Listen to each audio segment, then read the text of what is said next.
What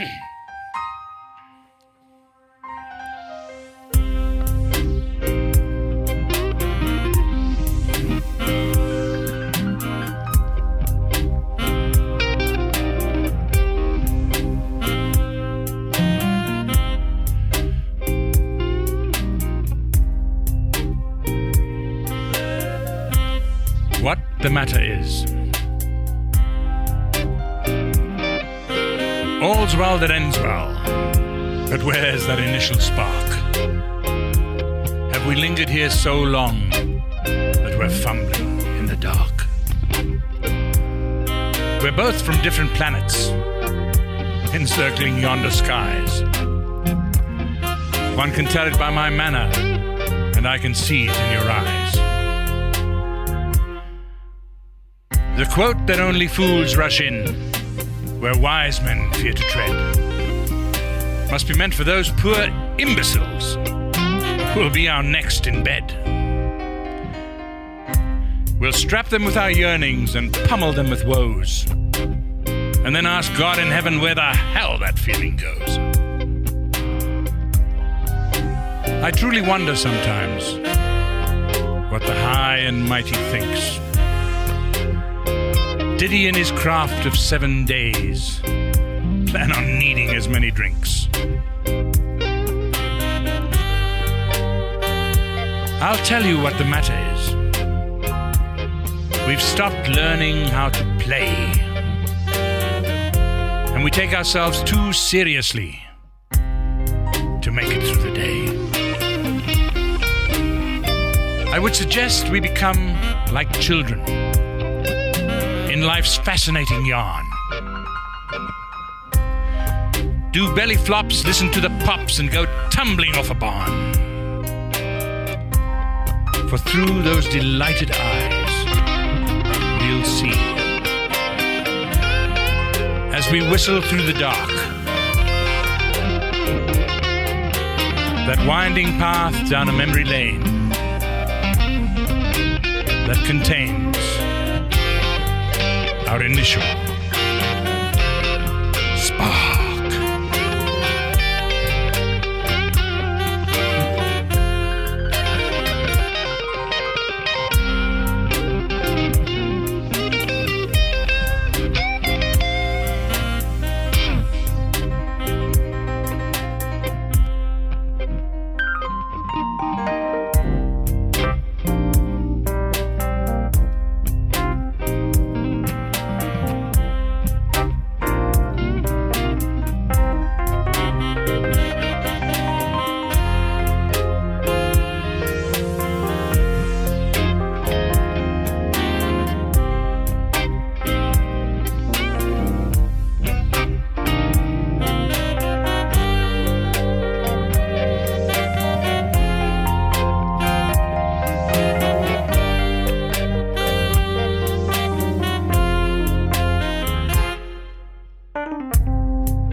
Look, kid, to have and have not is a bunch of junk by my own literary standards.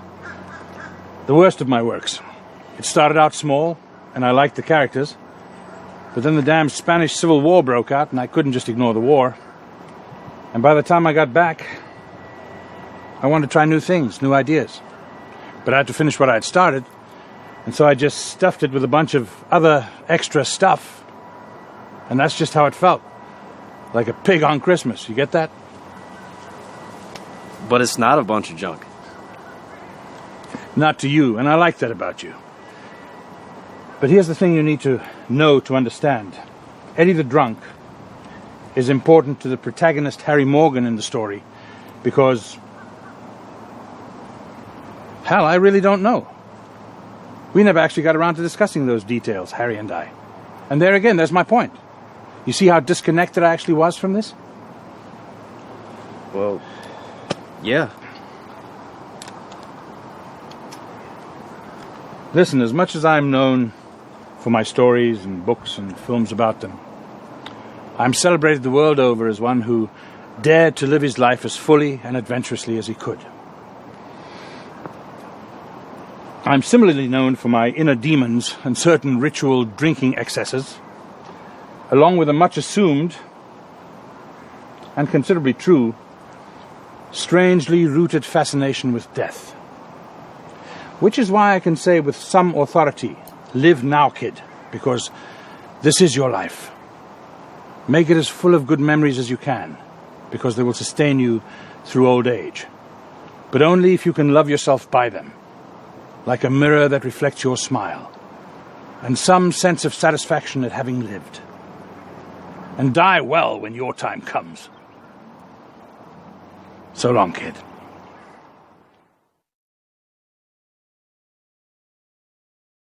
This is called Lizard Lick. The mayor's lost his lizards. 'Tis sad a tale but true. So I bid your attention as I ponder it through. It seems he awakened one morning to find the lizards all gone. Now he's the town drunk in mourning without so much as a song. To name this town after lizards seemed a fool thing to do, except that these dwellers gave it national view. The mayor in his drunken state, after ordering one more, said he wished the story to relate so that all could know the score. Now, industrious this lot was not, with one annual exception, and though it seemed no trade was got, that thought was our deception. All year long until July they bask beneath the sun, till Independence Day draws nigh, then swift a race they run. Well, as you see, that day draws near, and I but wish I were a wizard, for when the hour drums I fear 'twill be a race without a lizard. Said I, but could you not entreat these reptiles to return before this lesson in defeat bids itself too late to learn? He gave no answer then or there, just wandered from my sight, just like him. And when I saw his face again, it reflected sheer delight. Said he, when I got home to sober up, I found a lizard in my coffee cup. Their leader, no less, who then said to me, there is really no need for us lizards to flee. Now here comes the bargain which I will not repeat. Leave my fellow tales to sunning in this lizard-lick heat. Otherwise Mayor Upchurch may again take the race, and cause these fair crossroads just a little disgrace. Well, as their mayor I pondered, and then sought their advice, and felt rather dismayed when they encouraged my vice. They said, be it the liquor that inspires this linking, so we lizards encourage that you stick to your drinking. And so, yet another independence was won by a township of lizards for their place in the sun.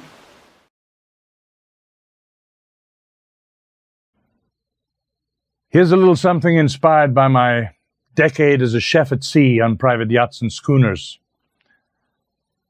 I give you Seafarers. The captain cried, we're home at last, as the ship came close to shore. I swore I'd leave the ocean then and ride her waves no more. We drank of the first of a loaded round, of which we'd all be drinking more. The toasting of mugs was the only sound until a drunkard struck the floor. We made it safe, the captain said, for sail that savage sea. Now you go home and I'll explain of the two that died for me. The first mate staggered outward, then turned to say goodbye. The chef, he headed homeward as he belched his last reply. It was soon that the crew had left him. Before long, they'd all bade farewell. And so we drank, the captain and I, for we'd still many a drunk tale to tell. I proposed a toast to Arthur, for a mighty fine lad was he, who'd saved the heads of the captain and crew, then drowned in the savage sea. So I propose a toast to Benjamin, said I with a tear-eyed grin, who never knew what struck him till the great white pulled him in. We soon drank down every promise that another sun would rise, and then slept upon the premise that I'd spare my last goodbyes. The day broke grey and sullen as I awakened on the deck.